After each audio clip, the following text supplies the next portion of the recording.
왜 우리가 제가 첫 단계에서 말씀드렸잖아요. 버림에 대한 약간 공포가 있어요. 공포가 있는 사람들이 있어요. 그러니까 저는 그것을 찾기 위해서 왜 버림에 대한 공포가 있을까를 찾기 위해서 이제 제가 여기다 저장 강박이라고 써놨는데, 이게 이제 뭐냐면 우리가 정신장애라는 표현은 함부로 쓰면 안 돼요. 그러니까 이 장애라는 말이 들어갈 때에는 회복 불능을 진단받았을 때 장애가 들어가는데, 이 정신적이라는 부분은요, 이게 뭐냐면 환경과 상황과 어떤 다양한 각도의 치료가 들어가면요, 병으로 끝나는 아이들도 굉장히 많아요. 그러니까 병이라는 건 뭐예요? 완치가 가능한 거잖아요. 고쳐질 수 있는 거잖아요. 근데 사실은 그래서 이거 정신장애라고 분류하는 것보다는 저는 그냥 이상심리로 보는 게 좋아요. 심리적 질병, 이렇게 보는 게 좋아요. 이 저장강박이라는 게 뭐냐면, 여러분들 가끔 TV 같은 데서 보시면 막 집에 막 쓰레기 더미 위에서 자고, 막 음식물 쓰레기, 뭐 원래 쓰던 거, 그 다음에 자기가 배설한 오물 막 그런 것들이 뒤죽박죽 돼 있는데, 막 남들은 막 코를 막고 악취가 나서 막 구역질을 꽥꽥하고 있는데, 그 사람한테는 이거조차도 버리면 안 되는 소중한 거라고 하는 극단적인 어떤 그런 심리 상태를 뭐라 그래요? 저장 강박이라고 얘기해요. 이게 이제 옛날에는 그냥 정리정돈이 안 되는 사람, 뭐 이 정도에서 그냥 그냥 정리정돈이 좀 심하게 안 되는 사람, 이런 정도로 끝났는데, 이제 이게 질병으로 들어왔어요. 그러면 이게 왜 이러느냐? 버림에 대한 공포가 있는 기저가 있어요. 그거 플러스 제가 다음에 이제 뭐 사이코패스, 제가 진단한 사이코패스나 뭐 이런 존재들이 갖는 의미, 제가 이제 정리하는 시간이 또 있을 건데, 거기에도 똑같은 개념이 들어가요. 뭐냐면 어떤 버림을 두려워하는 심리적 기저에, 자, 그런 심리적 기저가 100명이 있으면 100명이 다 저장 강박에 걸리느냐? 아니에요. 그 중에 원래 타고난 선천적 기저가 수용성인 분들이 이런 형식으로 나타나는 확률이 높다라고 저는 정의를 하는 거예요. 그러니까 똑같은 버림에 대한 공포가 있는데, 그런 수용적인 기저보다는 다른 기저가 있는 사람들은 다른 양상으로 나타난다는 거예요. 그게 이제 어떤 사람의 경우, 이게 이제 용어가 자꾸 명령적 용어로 들어가면 이게 오히려 더 안 좋을 수 있어서 제가 그렇게만 말씀드릴게요. 그래서 어떤 사람은 인간에 대한 지나친 집착, 또 어떤 사람은 특정 사물에 대한 지나친 집착, 그게 뭐예요? 편집증. 네, 이렇게 나타날 수도 있어요. 근데 우스운 건 뭔지 아세요? 편집증인 사람이 편집증 과정에서 그렇게 집착을 보이다가 어느 한순간 이게 나한테 필요 없어진다 싶으면 그게 어떤 존재이든 가차없이 내다버릴 수도 있어요. 그러니까 뭐냐면 그 집착에 대한 극단치의 양상을 보인다는 거예요. 근데 여기서 말하는 건 뭐예요? 그런 버림에 대한 공포를 갖고 있는데 내 기저가 막 수용적 기저를 갖고 있어. 그러면 어떻게 돼요? 저장 강박이라는 형태로 나타나요. 그래서 왜 이 사람들이 그러면 버림에 대한 공포를 가졌을까? 그거에 대한 원인은 각각 개별적으로 다르겠죠. 그거를 뭐 일반화해서 이런 사람이 이래 하고 말할 수는 없지만, 그럼에도 불구하고 그런 케이스들을 쭉 이렇게 모니터링 해 보니 제가 내린 결론은 뭐냐면, 어릴 때 내 존재에 대한, 나라는 존재가 있잖아요. 너무해라는 존재. 내 존재에 대한 그 뿌리가 제대로 이렇게 내리지 못해서 늘 존재에 대한 불안감을 갖고 있었던 사람이에요. 그러니까 어떤 불안감? 내 존재는 쓸모없어지면 버려질 수 있는 존재야. 예를 들면 이런 불안감. 예를 들면 그게 뿌리까지 컸어요. 사회생활을 했어요. 예를 들면 뭐로 할까요? 어떤 배우가 됐어요. 뭐 가수가 됐어요.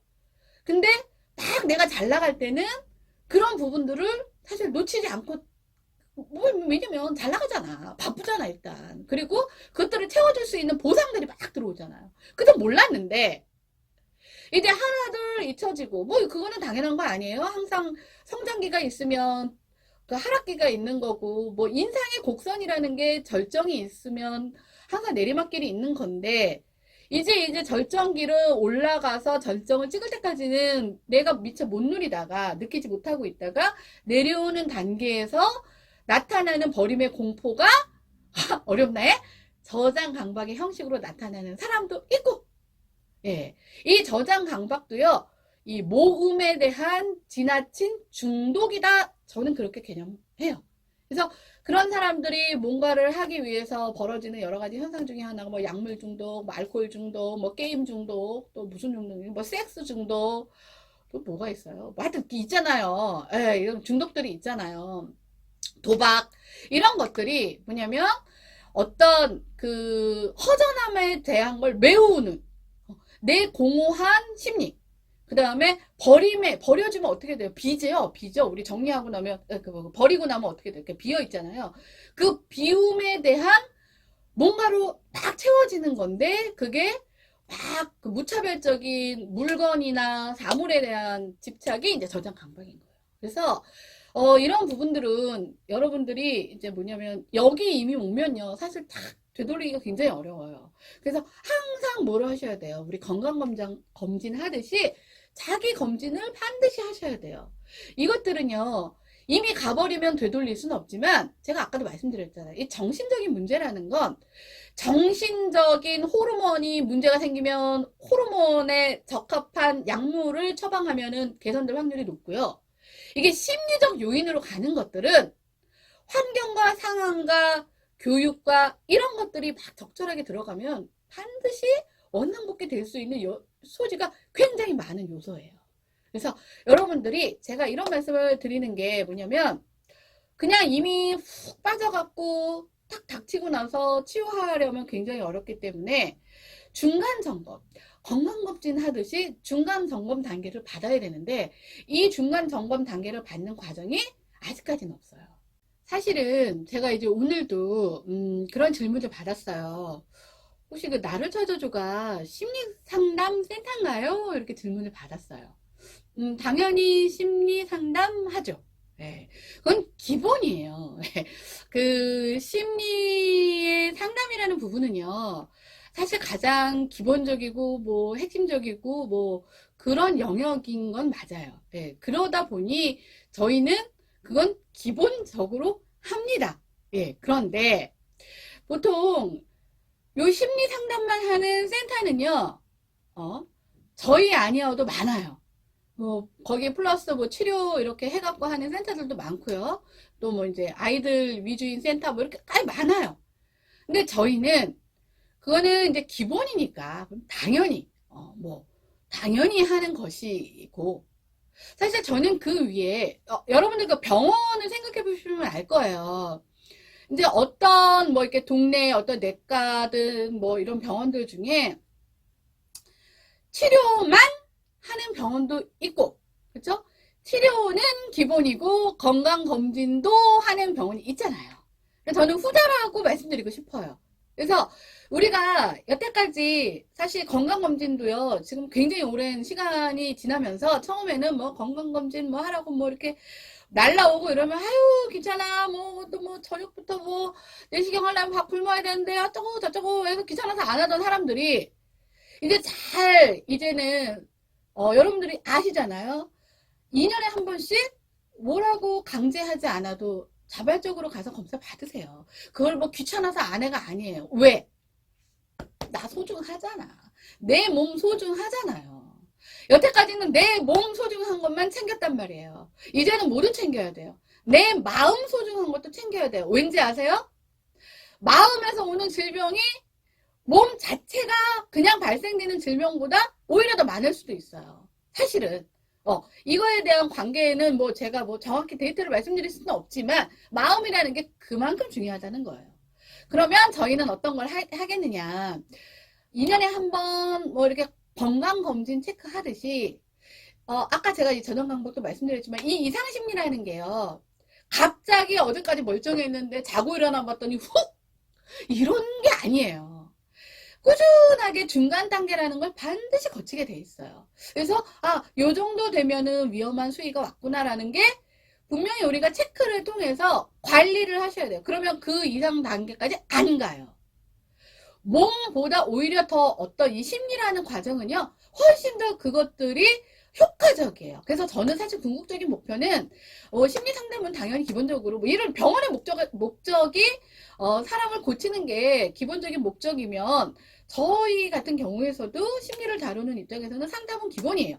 하지만 그 위에 플러스 뭐 중간 점검 단계를 거쳐서 극단적인 이상 심리로 가지 않게 예방해 주는 다양한 컨텐츠들을 제가 연구하고 개발하고 논문도 쓰고 뭐 학회나 이런 활동들을 통해서 제가 여러분들이 이렇게 가장 필요로 한 것들이 어떤 것들이 있느냐를 제가 잘 모아서 서비스를 잘 제공할 수 있게 메이드해서 여러분들이 거부감 없이 거부감 없이 나 검진받으러 갔다 왔잖아 이런 걸 자연스럽게 할 수 있는 그런 서비스 제공을 하는 것이 즉 심리예방센터와 함께 만들어가는 것이 제가 사실은 나를 찾아줘를 오픈하게 된 실질적 사실 목표였어요. 목적이고 그러다 보니까 제가 이 말씀을 꼭 드리고 싶어서 말씀을 드렸습니다. 자, 그래서 오늘은 힘들지만 반드시 해야 하고 여러분들이 적어도 3월이라는 계절이 딱 닥치면 1월달 딱 날짜 바뀌었을 때 뭐 새 출발 하지만 사실 그때는 이제 방학도 있고 뭐 이러다 보니까 자꾸 3월로 미루잖아요. 그래서 3월이 새 출발이 되기 전에 반드시 해야 되는 정리에 대한 기본 개념을 이 시간에 얘기를 했습니다. 이거 굉장히 중요한 개념이니까요. 여러분들 꼭 담아 두셔야 됩니다. 그리고 이제 제가 선곡을 해야 될 시간이 왔습니다. 오늘의 선곡은요. 간만에 제가 팝송을 하나 준비를 했어요. 지난번인가? 지난번에 이제 돈데보이가 한 번 있었는데, 그 버전은 이제 한국 분이 부른 버전이고, 요번엔 이제 오리지널. 오리지널 원어민 발음으로 부르는 이제 팝송 히트로잭이라는, 여러분들 많이 이제 익숙한 제목인데, 이거를 제가 이렇게 영어가 능통하지 않다 보니까 이게 이제 뜻의 의미를 사실은 이제 어렴풋이 알고 선곡했는데, 떠나버려, 떠나자, 이런 거래요. 그래서 그 뉘앙스를 제가 정확히는 모르겠지만, 이제 뭔가, 버릴 건 버리고, 갈 건 가고, 유지할 건 유지하고 하는 어떤 그런 단호한 결의를 좀, 표현해보고 싶어서, 히트로잭이라는, 맞을지 안 맞을지 모르겠는데, 하여튼, 제 마음속에 곡 해석은 그렇게 됐어요. 그래서 이 곡으로 제가 공연을 한번 준비해 보았습니다. 굉장히 신나고 재밌는 노래예요. 그래서 여러분들도 귀도 몸도 즐거운 시간이 되시길 바랍니다. 그럼 오늘 저의 강의는 마치겠습니다. 안녕.